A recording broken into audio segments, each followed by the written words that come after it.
మన ప్రభువైన యేసుక్రీస్తు వారి శుభనామంలో ప్రభుత్వ పయనమైనటువంటి ఈ కార్యక్రమాన్ని వీక్షిస్తున్నటువంటి సహోదరి సహోదరులకు హృదయపూర్వకంగా వందనాలు తెలియజేస్తున్నాను. మరొకసారి మీ ఎదుటికి రావడానికి దేవుడు చూపిన కృపను బట్టి నేను ఎంతో దేవునికి కృతజ్ఞతాస్తుతులు తెలియజేస్తున్నాను.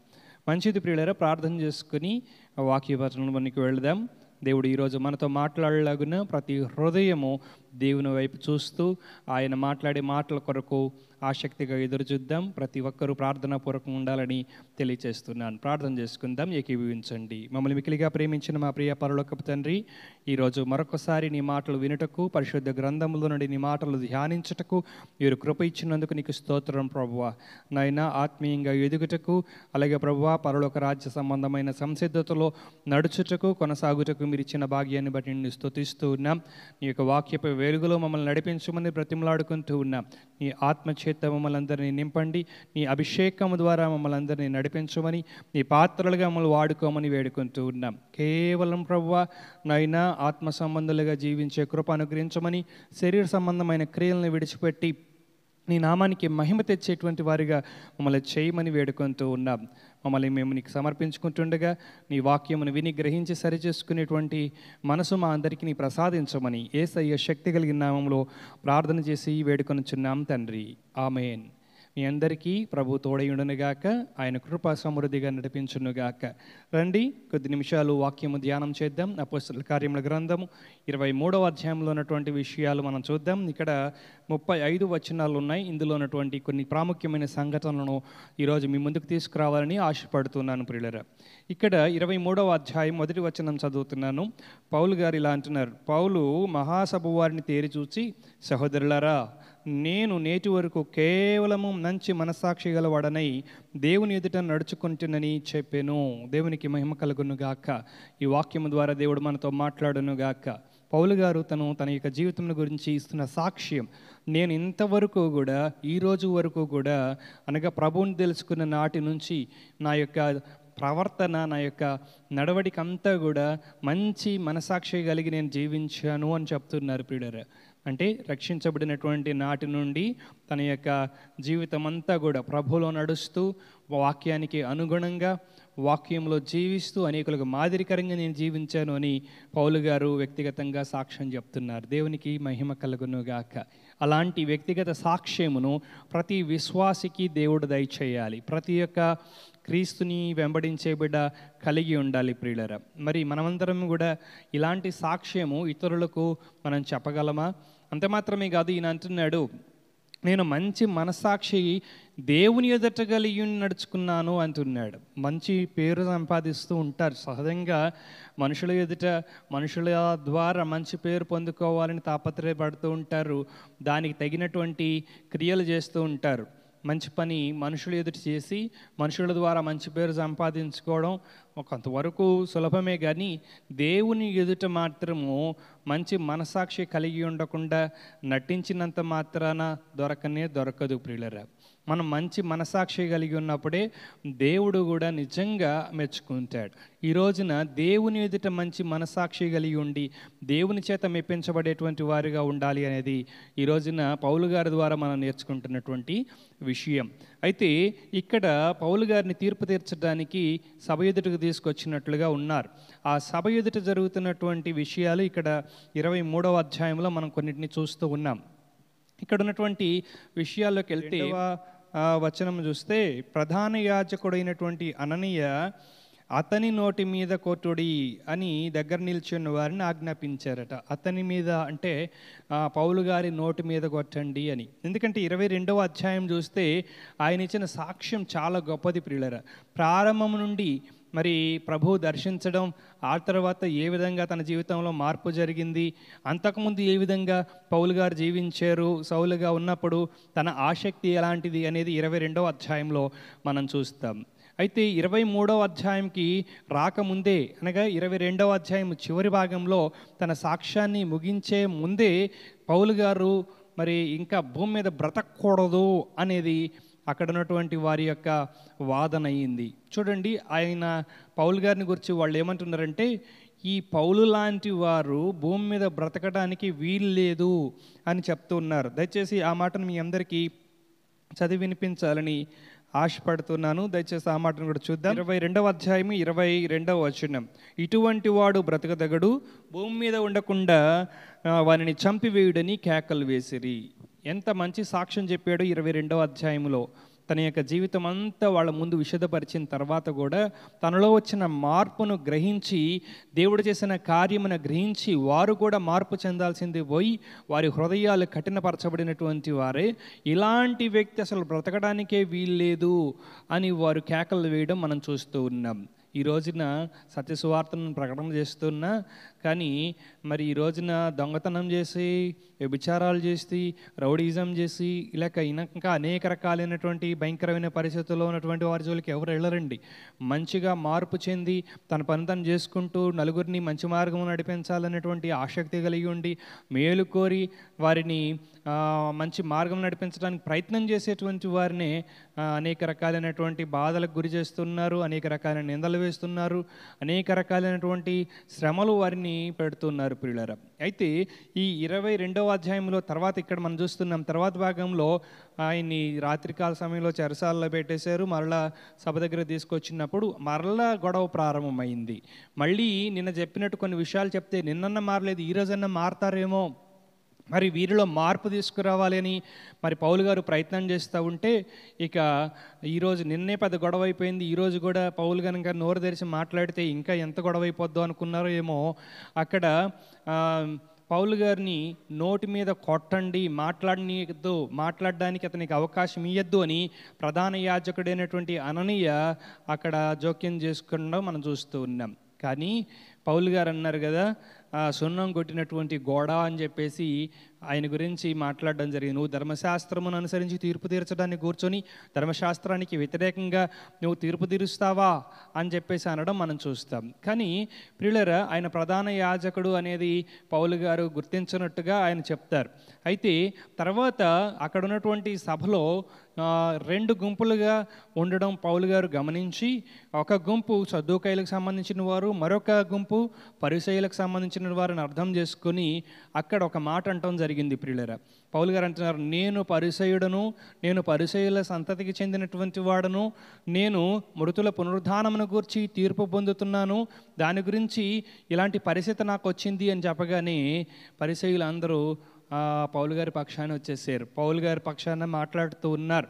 వారు విన్న తర్వాత అంటున్నారు కదా, పౌలు గారిలో ఏ తప్పు కనపడట్లేదు, పౌలు గారు నిర్దోషి అని పరిసయ్యులు అంటున్నారు, సద్దూకయ్యులు అంటున్నారు వీళ్ళందరూ అటుపక్కన జంప్ అయిపోయారు అన్నట్టుగా పౌలు గారి పక్షాన చేరిపోయారని సద్దూకయ్యులు అందరూ కలిసి ఇంకా గొడవ పెద్దది చేసేసారు. ప్రియులారా, ఈ రోజున మనం ఈ సందర్భంగా మనం జ్ఞాపకం చేసుకునేది ఏంటంటే, దేవుడు తగినటువంటి సమయాన్ని ఇస్తాడు, మంచి ఆలోచన చెప్తూ ఉంటాడు. ఇక్కడ పౌలు గారు ఏం చేశారంటే, పరిస్థితిని గమనించి అక్కడ ఉన్నటువంటి వారందరూ ప్రస్తుతానికి విరోధులుగా నిలబడ్డారు, ఏకపక్షంగా ఉన్నారు. తనకంటూ ఏ బలం లేదు, తను ఒక్కడిగా ఉన్నాడు, ఒంటరివాడిగా ఉన్నాడు, తన గురించి తనే చెప్పుకుంటూ తన నిర్దోషత్వాన్ని నిరూపించుకోవాలని ప్రయత్నం చేస్తున్నాడు. కానీ అసలు పౌలు గారిని గెలవనివ్వట్లేదండి. కానీ దేవుడిచ్చినటువంటి కృప చొప్పున, జ్ఞానం చొప్పున వ్యవహరించి అక్కడున్నటువంటి వారిలో సగం మంది పైగా తన పక్షాన్ని నిలబడేటట్టుగా తనకు బలగంగా మార్చుకోవడం మనం చూస్తున్నాం. ప్రియులారా, ఈ రోజున మనం బలాన్ని పెంచుకోవాలి, మనకిచ్చినటువంటి బలగాన్ని కూడా పెంచుకోవాలి. ప్రియులారా, ప్రజలను చూడండి, మన వైపు నడిపించుకునేటువంటి శక్తి సామర్థ్యాన్ని, మన వైపు తిప్పుకునేటువంటి శక్తిని సామర్థ్యాన్ని మనం కలిగి ఉండాలి. ఉన్నవాళ్ళని పోగొట్టుకుంటున్నారండి విచిత్రంగా. ఈ రోజున దేవుడిచ్చినటువంటి కుటుంబాలను పోగొట్టుకుంటున్నారు, దేవుడిచ్చినటువంటి బంధువులను పోగొట్టుకుంటున్నారు, దేవుడిచ్చినటువంటి స్నేహితుల్ని పోగొట్టుకుంటున్నారు, అందరినీ పోగొట్టుకుంటున్నారు. కానీ మనం నేర్చుకోవాల్సింది ఏంటంటే, ప్రజలను మనం దేవుని కొరకు సమకూర్చాలి, దేవుని కొరకు మనము వారిని ముందుకు తీసుకురావాలి. ప్రియులారా, వారు నాశనమునకు జోగుతున్నటువంటి వారిని రక్షణ మార్గము నడిపించడానికి మనం తాపత్రయపడాలి. కానీ మరి విచిత్రం ఏంటంటే, వాళ్ళ చావు వాళ్ళ చావని అన్నట్టుగా మనం నా రక్షణ నాకుంటే చాలన్నట్టు మనం చూస్తూ ఉన్నాం. దయచేసి ఈ పౌలు గారు చేసినటువంటి ఈ పని చాలా అర్థవంతమైంది. ప్రియులారా, చాలా గమనించాలి, చాలా లోతుల్లోకి మనం వెళ్ళి ఆలోచన చేయాలి. అక్కడ ఉన్నటువంటి తనకు వ్యతిరేకంగా నిలబడినటువంటి ఆ గుంపులో నుండి తన పక్షానగా మరి సగానికి సగం మందిని ఆయన చేసుకోగలిగాడంటే అది ఎంత గొప్ప విషయమో కదా. ఈ రోజున ఆ విధంగా మనం అందరం సమకూర్చుకుందాము గాక. మనము ఏం చేయాలి? శత్రువులను కూడా మిత్రులుగా మనం చేసుకోవాలి. శత్రువులను ఏం చేయాలి? మిత్రులుగా చేసుకోవాలి, మన పక్షముగా వారిని చేసుకోవాలి ప్రియులారా. కానీ ఇందాక నుంచి చెప్తున్నట్టుగా ఉన్న మిత్రులనే శత్రువులుగా చేసేసుకుంటున్నాం, వారిని విడిచిపెట్టుకుంటున్నాం, వారికి మనం దూరం అయిపోతున్నాం, మనం కొన్నిసార్లు వారిని దూరం చేసేసుకుంటున్నాం, దూరంగా పెట్టేస్తున్నాం ప్రియులారా. అది ఎట్టి పరిస్థితుల్లో మనం చేయొద్దు. ఈ సందర్భంగా మీ అందరికీ తెలియజేస్తున్నాను. ఈ సందర్భంగా మరి పరిసయ్యులు ఎవరో సద్దూకయ్యులు ఎవరో ఇక్కడ స్పష్టంగా వ్రాయబడింది 8వ వచనంలో. సద్దూకయ్యులు పునరుద్ధానం లేదనియో దేవదూతయును ఆత్మీయును లేదనియో చెప్పుదురు కానీ పరిసయ్యులు రెండును కలవని ఒప్పుకొందురు. మీ అందరికీ తెలుసు కదా, పరిసయ్యులు ఏం చేస్తారట? దేవదూతలు ఉన్నారని నమ్ముతారు. అలాగే పరిశుద్ధాత్మ గురించి కూడా వారు విశ్వాసం కలిగి ఉంటారు. మరణం తర్వాత జీవితం ఉందని వారు నమ్ముతారు. కానీ సద్దూకయ్యులు పునరుద్ధానం లేదంటారు, దేవదూతలు లేరు అంటారు, ఆ తర్వాత ఏ ఆత్మ లేదంటారు. ఇప్పుడు ఈ పరిసయ్యుడైనటువంటి మనం చూస్తున్నాం కదా, ఈ పౌలు గారు వీటన్నిటిని నమ్ముతున్నారు. మనమందరం పౌలు గారిని మాదిరికరంగా తీసుకుంటాం. పౌలు గారు మనందరికీ ఆదర్శవంతమైనటువంటి వ్యక్తి.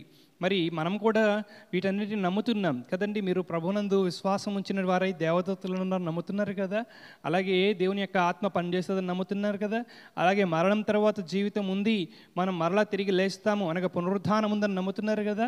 ఇక్కడ చూడండి, పౌలు గారు తన యొక్క విశ్వాసాన్ని వెల్లడి చేయడం ద్వారా అనేక మంది ఆ యొక్క విశ్వాసమును బట్టి తనకు మిత్రులుగా మారారు. కొన్నిసార్లు మన విశ్వాసాన్ని, మన భక్తిని ఎదుటివారికి చూపించడం వల్ల కూడా ఎదుటివారు మనకి సహాయం చేయడానికి మనకు ముందుకు వస్తారు ప్రియులారా. కాబట్టి మనం ఏం చేయాలి? మన యొక్క భక్తిని చూపించుకోవాలి, మన యొక్క విశ్వాసాన్ని, మనం దేని నమ్ముతున్నాము, దేని యందు విశ్వాసం ఉంచుతున్నాం, దేని ప్రకారంగా జీవిస్తున్నాం అనేది వెల్లడి చేయాల్సిన సమయం ఒకటి వస్తుంది. ఆ సమయంలో ఖచ్చితంగా వెల్లడి చేయాలి. వీరికి చెప్తే ఏంటి ప్రయోజనం, వీరికి నా భక్తి గురించి ఎందుకు చెప్పాలి, నా విశ్వాసం గురించి ఎందుకు చెప్పాలి అన్నట్టు మనం అనుకోకూడదు. ఈరోజు ఈ సందర్భంలో మనం జ్ఞాపకం చేసుకునేది ఏంటంటే, నీ విశ్వాసము వెల్లడయ్యేటట్టుగా ప్రవర్తించాల్సిన సమయం ఒకటి వస్తుంది. ఆ రోజున నీ విశ్వాసాన్ని ఎవరి ఎదుట పెట్టాలో, నీ విశ్వాసం ఎవరికి తెలియజేయాలో వారికి తెలియజేయడం ద్వారా దేవుని సహాయం అద్భుతంగా నీకు అందుతుంది ప్రియులరా. పౌలు గారు ఆ పని చేశారు. రెండవది మనం ఇక్కడ చూస్తే, అక్కడ మరి గొడవ ఎక్కువైపోయింది. మరలా తిరిగి రాత్రికి జైలు చెరసాలలో పెట్టేసేసారు. అక్కడ ఉన్నటువంటి శతాధిపతి తర్వాత సహస్రాధిపతి ఒక గొప్ప నిర్ణయం తీసుకున్నారు. ఆ భాగాన్ని కూడా మీ అందరికీ వివరించాలని నేను ఆశపడుతున్నాను ప్రియులరా. చెరసాలలో ఉండగానే ఈ సద్దూకయ్యుల గుంపు చూడండి, పరిసయ్యుల గుంపు అంతా మిత్రులైపోయారు. మరి పౌలు గారు ఏ తప్పు లేదంటున్నారు, కానీ సద్దూకయ్యులు వదిలిపెట్టట్లేదు. ఎట్లయినా చంపాల్సిందే, ఈయన ఇలాంటి వాడిని వదిలిపెట్టకూడదు అని వారు తీర్మానం చేసుకున్నారు. ఒక కుట్ర పన్నుతున్నారు ప్రియులారా. ఒక 40 మందికి పైగా ఇక్కడ చేరారు. వీళ్ళందరూ అనుకున్నారంట, ఈ పౌలుని ఏదో ఒకటి చేసేంత వరకు మనం తినద్దు, తాగద్దు, మనం ఒక పట్టుగా ఉండాలా, కలిసి కట్టుగా ఉందాం, పట్టు పట్టి ఎట్లయినా కానీ పౌలు గారిని లేకుండా చేద్దాం అనుకుంటున్నారు. దానికోసం అన్నపానాలు కూడా మానేయాలని తీర్మానం చేసుకున్నారట. ఇక ప్రధాన యాజకుల దగ్గరికి వెళ్ళారు. ఇక అడుగుతున్నారు, మరి మీరు గనక మాకు సహకరించినట్లయితే రేపు ఉదయాన్న మరలా పౌలు గారిని సభకు తీసుకురమ్మని అడుగుదాం, సహస్రాధిపతి దగ్గర పర్మిషన్ తీసుకుందాం, అనుమతి తీసుకుందాం, ఆయన సభ ఎదుటికి తీసుకొచ్చే లోపలనే దారిలోనే అసలు పౌలు గారిని ప్రాణాలతో లేకుండా చేసేస్తాం. అది మా బాధ్యత. మీ బాధ్యత ఏంటంటే సహస్రాధిపతి దగ్గరికి వెళ్ళాలి, ఒప్పించాలి, ఆయన్ని మళ్ళీ రేపొద్దున సభ ఎదుటికి తీసుకురావాలి అని ప్రధాన యాజకులని బలవంతం చేస్తూ ఉన్నారు. సరే అని వాళ్ళు ఒప్పుకున్నారు. ఈ లోపల అక్కడ ఉన్నటువంటి జనసమూహంలో ఒక చిన్నవాడు ఉన్నాడు. ఈ మాటలన్నీ వింటున్నారు. కానీ ప్రియులారా, ఆ పిల్లవాడిని వీళ్ళు పట్టించుకోలేదు. ఆ పిల్లోడే కదా, ఈయనేం చేస్తాడనుకున్నారో, లేక ఆ పిల్లవాడిని నిర్లక్ష్యం చేశారు. మనం కూడా కొన్నిసార్లు చిన్నపిల్లల్ని వాళ్ళు ఏం చేస్తారులే, వాళ్ళ వల్ల ఏమవుతుందిలే, వాళ్ళు వింటే ఏమైందిలే అన్నట్టుగా అనుకుంటాం. కానీ ఈ చిన్న పిల్లవాడు ఏం చేశాడో తెలుసా? ఈయన కథ మరి గొప్పగా మలుపు తిప్పాడు ప్రియులారా. జరిగేటువంటి సంఘటన అంతా కూడా మారిపోవడానికి ఈయన కీలకమైనటువంటి పాత్ర పోషించినట్లుగా చూస్తూ ఉన్నాం. ఈ చిన్నవాడు పౌలు గారి దగ్గరికి వెళ్ళాడు. వాళ్ళు మాట్లాడుకున్నటువంటి సంభాషణ అంతా కూడా రేపు వాళ్ళు ఇలా ప్లాన్ చేస్తున్నారు అని మొత్తం పౌలు గారికి వివరించగా, పౌలు గారు దగ్గరలో ఉన్నటువంటి శతాధిపతిని పిలిపించి, ఈ చిన్నవాడిని దయచేసి సహస్రాధిపతి దగ్గర తీసుకువెళ్ళాలి, ఈ చిన్నవాడు కొన్ని విషయాలు అతనితో మాట్లాడాలనుకుంటున్నాడు, ఆ విషయము మీరు దయచేసి సహస్రాధిపతి దగ్గర తీసుకెళ్ళి మాట్లాడుకునేటువంటి అవకాశం ఇప్పించండి అని బ్రతిమలాడితే, శతాధిపతి ఎంత మంచివాడో ఆయన కూడా ఈయనకి సహకరించాడు. చిన్నపిల్లవాడిని తీసుకుని సహస్రాధిపతి దగ్గర తీసుకెళ్ళి ఈ విషయం చెప్పడం జరిగింది. పౌలు అనేటువంటి ఖైదీ ఇలా కోరుకున్నాడు, అందుకే ఈ చిన్నపిల్లవాడిని మీ దగ్గర తీసుకొచ్చాను.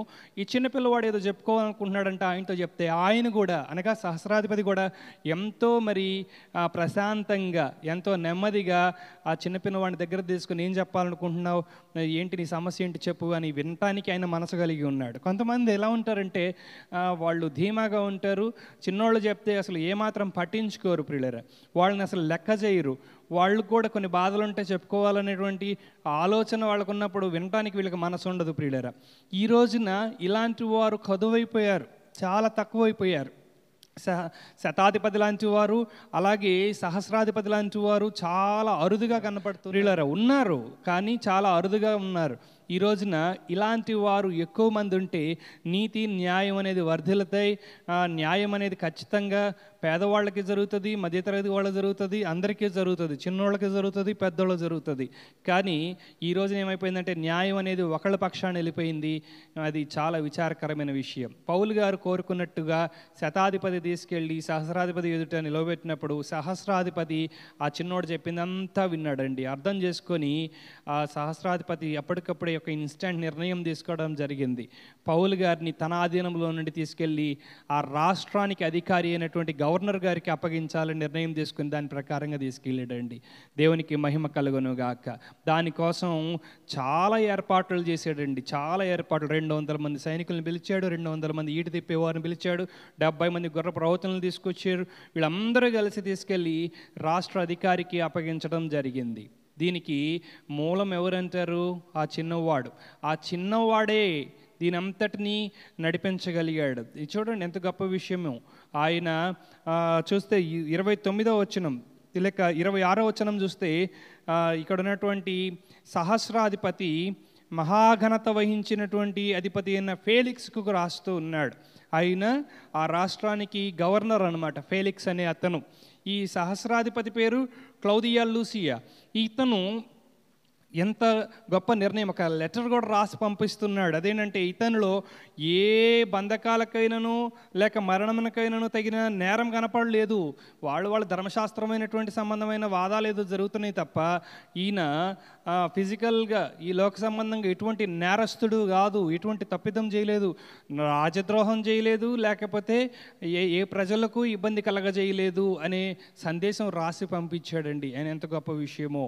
ప్రభువు శతాధిపతి మనసులో ఉన్నాడు, అలాగే సహస్రాధిపతి మనసులో కూడా ఉన్నాడు. ఆ చిన్న వాణి ద్వారా పౌలు గారికి ఎంత గొప్ప మేలు చేయాలని దేవుడు ఇష్టపడ్డాడో చూడండి. పౌలు గారు మరి చిన్న పిల్లవాడికి మేనమామ అవుతాడు. ఈయన మేనల్లుడు అన్నమాట, చిన్నవాడైనా కానీ నా మేనమామని నేను కాపాడుకోవాలి, మా మామయ్యని నేను కాపాడుకోవాలనుకున్నాడు.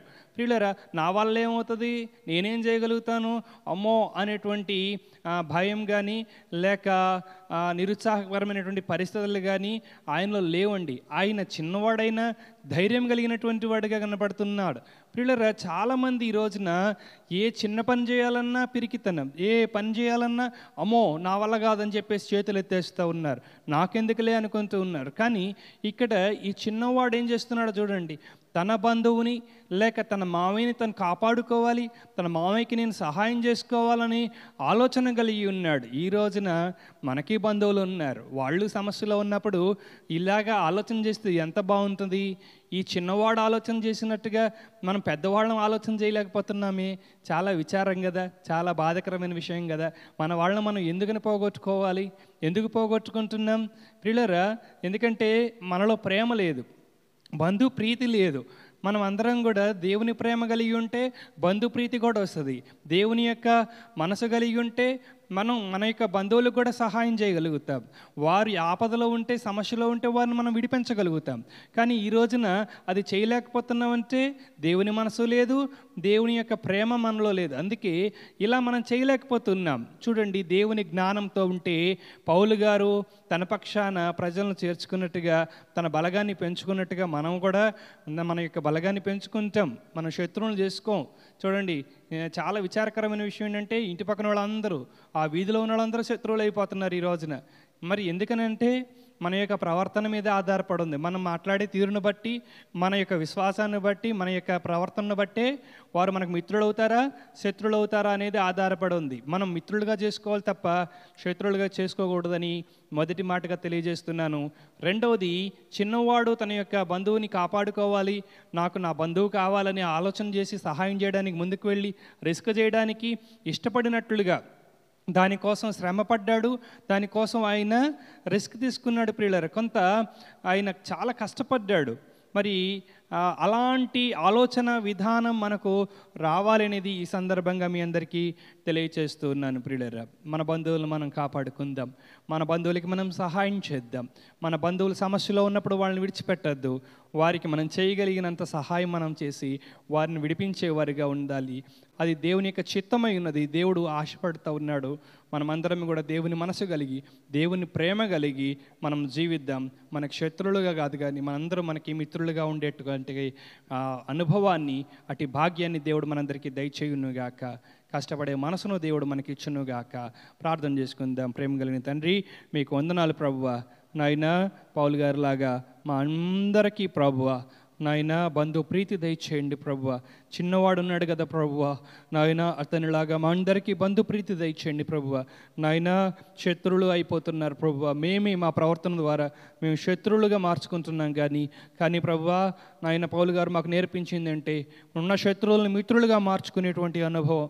అవును ప్రభువా, నాయన ఏ విధంగా అయితే నాయన శత్రువులు మిత్రులుగా అవుతారో, నాయన అట్టి జ్ఞానంతో ప్రవర్తించి నాయన ఉన్న శత్రువుల్ని మిత్రులుగా మార్చుకున్నాడు. అలాగే ఈ రోజున మా పక్షముగా ఉన్నటువంటి వారిని మేమే మా పద్ధతి వలన, మా ప్రవర్తన వలన, నాయన మా మాట తీరు వలన శత్రువులుగా మార్చేసుకుంటున్నాం.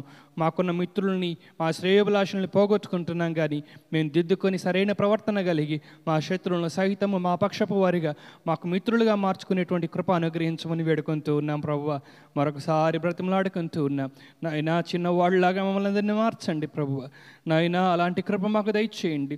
నాయన వారి కోసం శ్రమ పడడం, వారి కోసం మేము కష్టపడడం, వారికి మేము సహాయం చేయడం, ఇలాంటి అనుభవాలు మా అందరికీ నేర్పించమని నజరేయుడైన యేసయ్య శక్తి కలిగిన నామములో ప్రార్థన చేసి బ్రతిమలాడి వేడుకొనుచున్నాం తండ్రి. Amen, amen. తండ్రి అయిన దేవుని ప్రేమయు, పరిశుద్ధాత్మ దేవుని అన్యోన్య సహవాసమును, కుమారుడైన యేసుక్రీస్తు వారి దివ్య రక్షణ ఇప్పుడు ఎల్లప్పుడూ సకల ప్రజలకు తోడి నడిపించునుగాక.